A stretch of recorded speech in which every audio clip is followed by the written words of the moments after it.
We're now in a place called Dunadd. It's a hill with rocks on it, and we've got to climb up to the top. Really looking forward to this one.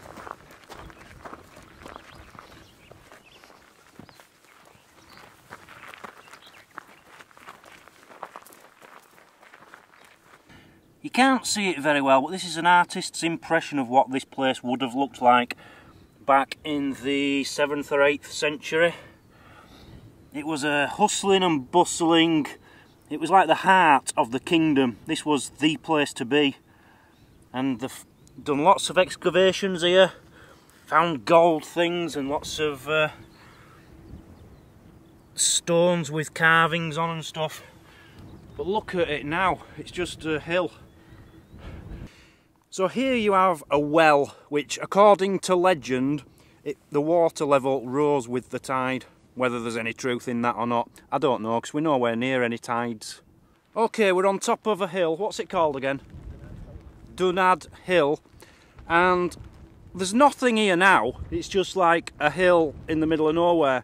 But once upon a time, this was like the heart of the kingdom of Scotland or something. And this is where Scottish kings came to become a king. And what they did, the king apparently would put his foot in there. That's a size 6, don't fit me. Yeah, okay. So you've got the size of a man's foot. So when they were making someone a king, they had to put the foot into that footprint. Now, they know this because there's 6 of them in Ireland as well. 6 footprints in special places. Now, there is a legend, right? It's a load of rubbish, but I'll tell you it anyway.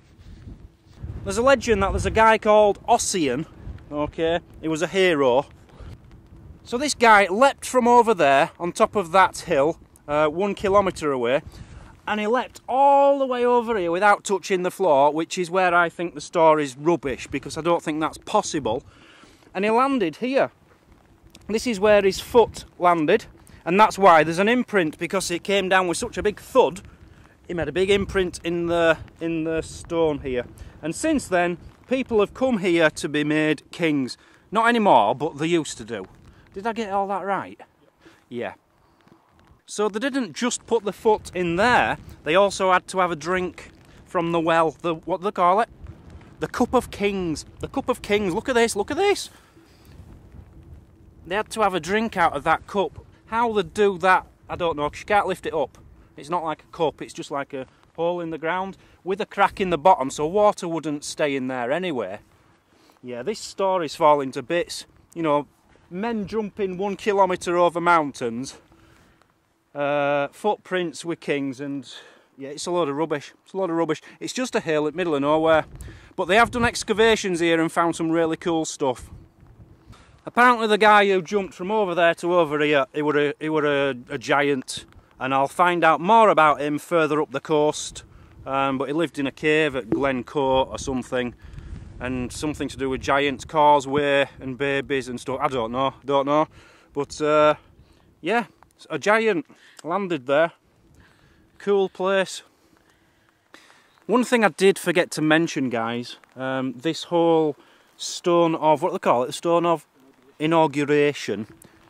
It's a load of rubbish. That's just a replica. It's not real. The actual stone is underneath. They've kept it underneath and put this plastic replica on top to... Is it plastic? No, it is stone, but it's just a replica to protect the real one underneath. There is actually some carving on here. Now, they've tried to decipher what it says. You might be able to see it a bit better there. But they reckon it could have said, where are we? People of, and then something like men of the moss. A reference to the Moine Moor, which was like people or a kingdom or something from the past, and they used to call them moss men or something. I don't know. Lost interest in that one. Let's move on. Beautiful bluebell turd. Do you want to see some stones? They're not laying down, they're stood up. They're called standing stones.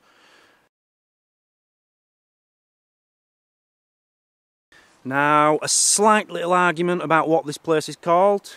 Julie says it's Dunchraigaig, but it's not. It's Dunchraigaig. I know, because I used to have a friend called Craig, and his last name was McCall, which is Scottish, so I know how to say it properly. It's some stones stood up. Let's go see them. There you are, Dunchraigaig. Told you. It's a cairn, and it has standing stones on it. Here it is. Where's the stones? So this is a cairn of rocks, and they had standing stones on here, but they're not there anymore.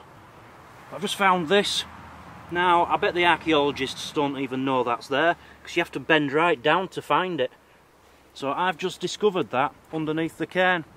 Some archaeologists in the area might want to check that hole out, if they're ever in the area. Yeah, there's some stones over here. I just want to get a quick picture for you. So there you can see the stones in the background there.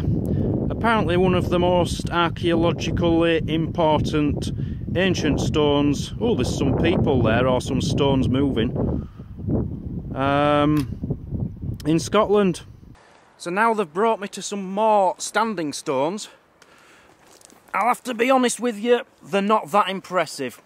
Oh, thank you very much. My personal assistant, just put my hat on. Standing stones, not as high as the last ones we saw.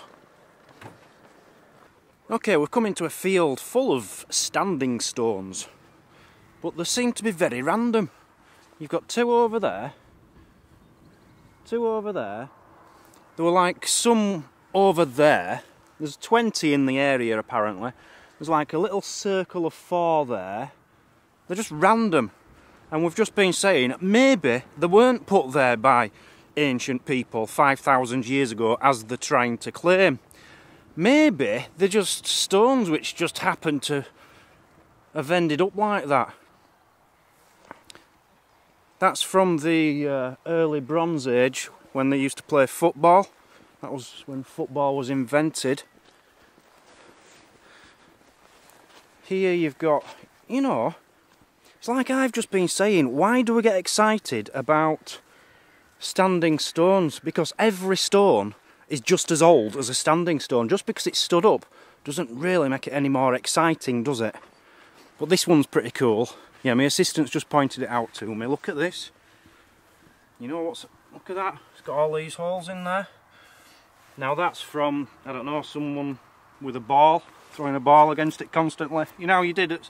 I used to bounce it on the floor and then up at the wall, and it'd land back in your hand, and you just keep doing that. It's like a 4-year-old's game. And someone did that many thousands of years ago with a Slazenger tennis ball, probably. Right, this one's really interesting. I've never seen anything like this before. It's like a cairn with tons of rocks with a stone circle going around it, and in the middle it looks like there's a burial chamber. Is that a burial chamber in the middle? Wow.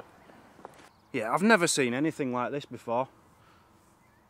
A cairn with a stone circle with another stone circle in the middle and a burial chamber in the middle of that. That's pretty impressive. Now, they've excavated these and done all the grave robbing of all the archaeologists, and they've found like pots with gold things and stuff like that. Some really interesting artefacts. But I don't like it when they dig up the dead, do you? They should be left alone. I just can't help thinking that they've just rebuilt that. Surely some of them would have fallen down after all this time. 5,000 years old. And again, just like every single stone circle in the world, nobody really knows what they were for. Were they just direction markers? Were they something to do with astronomy? Was it a ritual site? Did they kill people in offerings to the gods? What were they for? Does anybody know? No, you don't. Nobody knows. Nobody has ever known or will know. It's just one of them things. We're just going to have to accept that we'll never know what they're for. Which is a shame. Mate, it might have just been a game, a kid's game. Don't know.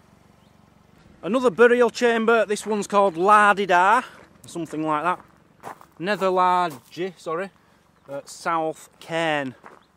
This one looks very impressive. I think this is the only burial chamber in this area of Scotland which has got a roof on it. I think I've got that right. This is a very good picture of what it might have looked like once. And it was a burial chamber, and the local farmers, the local farming community, they were all buried in there. But you can imagine it being a bit like that.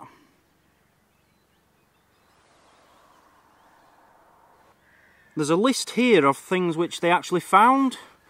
Flint, unburnt human bones, pottery, 3 beaker pots with a cremated human bones inside, an empty stone grave, Neolithic bowl, which is this one here,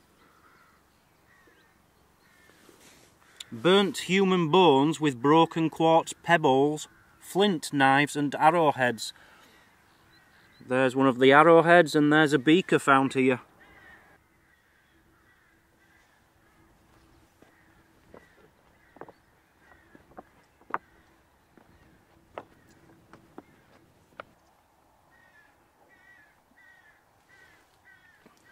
Yeah, this one is mightily impressive. I like this. As I say, the archaeologists have come along, taken out the bones of the deceased, taken all their belongings which were buried with the deceased, put them in a museum somewhere. Don't know what they've done with the human bones. And then they've cleared it all out, made it look pretty, put a little fence around it and put a sign up so that people like me can come here and get excited about the fact that they did that. In other words, why didn't they just leave it alone? Why do you have to dig up the dead? Just leave them be, man, leave them be. It wouldn't be so bad if they excavated it just to find out what they need to know and then put the bones back along with the belongings which were put in them graves with them humans for a reason. What right has anybody got to take them belongings and put it in a museum? Who do these people think they are? Anyway, this was used as a burial chamber back in between 5,600 and 5,500 years ago. Nether Large South. Fantastic. Hello, Steep Digger Dan here. Well, I'm not here. I'm camping. I'm away. I'm well away. But I just filmed this yesterday before I even set off away. Isn't technology fantastic? How you can record. I remember when we got our first VHS recorder, how exciting it was. Before then, you couldn't really record anything, could you? Anyway, that's the end of the video. I can't tell you how we're doing on the donations because I'm away. I've no internet to give you anything. So all I can say is please keep donating. Please click on the links in the description. Go to diggingthecoast.com and click donate, and please give all that you can to help us make some wishes come true for some children. Please, because I'm away. I want to come back to some good news, you know, loads of really big donations. I don't want to come back to like $3 in donations. So that's it for tonight. Tomorrow the journey continues, the sightseeing continues. We managed to make 3 videos, me, Julie and Martin together. This was the second of the 3. The third of the 3 will be tomorrow. Catch you tomorrow. I won't, but my video will. Bye bye.